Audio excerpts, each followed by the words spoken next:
Mariner Books and HarperAudio present All of Us Strangers by Taichi Yamada, performed by Geoff Sugiyama. 1. After my divorce, I set up house in the apartment I had been using as an office. Since I made my living writing scripts for television dramas, I spent most of my waking hours in solitary confinement at the apartment. Until recently, I had a lady friend who came here to share her company with me, but she drifted away when I became caught up in the divorce proceedings with my wife. I didn't mind.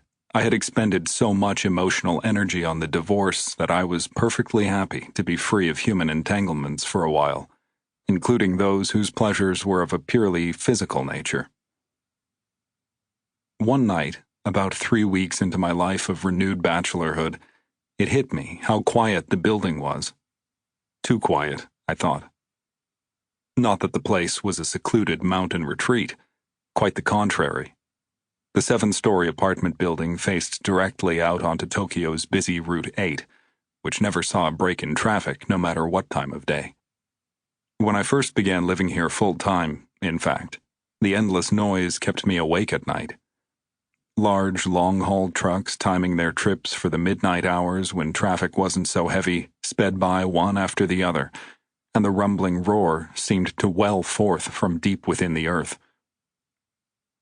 Lying in bed, prey to this din, I would feel short of breath.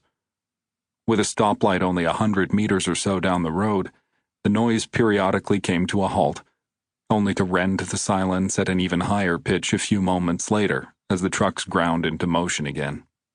The relentless thundering would resume. My heart would beat harder and harder. The walls would close in, and I would bolt upright, gasping for breath. It took me about 10 days to get used to the round-the-clock barrage. When I'd contemplated spending the night at the apartment, back in the days when it was still only my office, I had dismissed the idea out of hand, knowing I would never be able to sleep. But, with my bank account drained after the divorce, I could not afford to move anywhere else. Having no choice but to take up residence here, I soon discovered that one could indeed adapt, even to conditions such as these. The incessant roar of traffic retreated to the far reaches of my consciousness, as did the hum of the air conditioner, and I would sometimes realize in surprise that the tock, tock, tock of the second hand circling the clock on the wall had become the only sound I was aware of. But now it had reached the point where the building seemed altogether too quiet, and I had to wonder where my own senses were leading me. This feeling of too much quiet first came over me on a night near the end of July as I sat working at my desk a little after 11. A chill ran down my spine, and I felt as though I were suspended in the middle of a vast, dark void, utterly alone. "It's awfully quiet," I murmured. I ignored the feeling for a time as I continued to write. After a while, I reached for the dictionary to look up a kanji character I couldn't quite remember, and as I flipped pages in search of it, I realized that the same uneasy sensation had been gnawing at me for the past several nights. I stopped turning pages and listened. Through the roar of traffic, I strained to capture some other recognizable sound.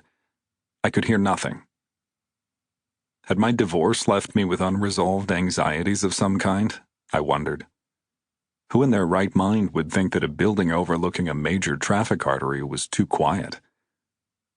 I had asked for the divorce myself, and even though my ex-wife had raised all manner of objections at first, she soon conceded that the principal emotional bond uniting us had become indifference. The truth was, she too felt an emptiness in our marriage, and, once she had had some time to think about it, she wholeheartedly embraced the idea of divorce. We did hit some rough spots on the way to the financial settlement, but no one would have termed the divorce a messy one. At the very least, compared to muddling on endlessly in a lifeless marriage, donning the same old benign faces day in and day out as we went about our lives together but apart, the decisive action had awakened in me a whole new zest for life. "I'm so glad you suggested it," my wife had gushed in the end. I was not so foolish as to take the remark entirely Sample complete. Ready to continue?